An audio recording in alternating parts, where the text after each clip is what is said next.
इंद्र वैसे ही कितने भोग विलास में डूबे हुए हैं। आसपास कहीं अफसर आए पर मन नहीं भरता। पृथ्वी पर घूमते घूमते आ गए और आकाश से देख रहे हैं कि अरे, एक जंगल के अंदर बड़ी सुंदर स्त्री घूम रही है। बोले, ये कौन है? तो पता चला ये गौतम ऋषि की पत्नी अहिल्या है। इंद्र से कंट्रोल नहीं हुआ। इंद्र ने देखा गौतम ऋषि क्या करते हैं।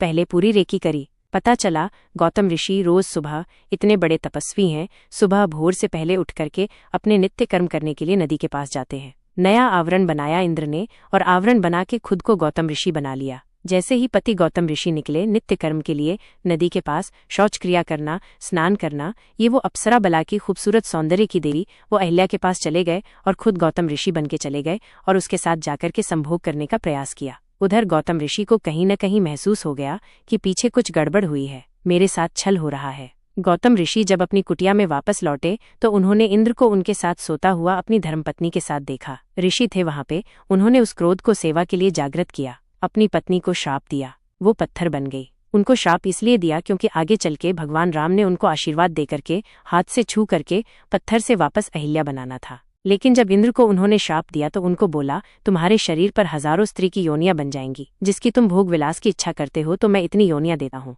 पूरे शरीर पर योनियां बन गई उनके। उन्होंने माफी मांगी या बहुत क्षमा मांगी तो उनको आंखों में परिवर्तित कर दिया। इंद्र के शरीर पर हजारों आंखें। ये क्यों? इंद्र जैसे इंटेलिजेंट व्यक्ति से भी हो जाता है और ये हमसे, मुझसे, किसी से हो सकता है। भोगे ऐश्वर्य प्रसक्ता नाम।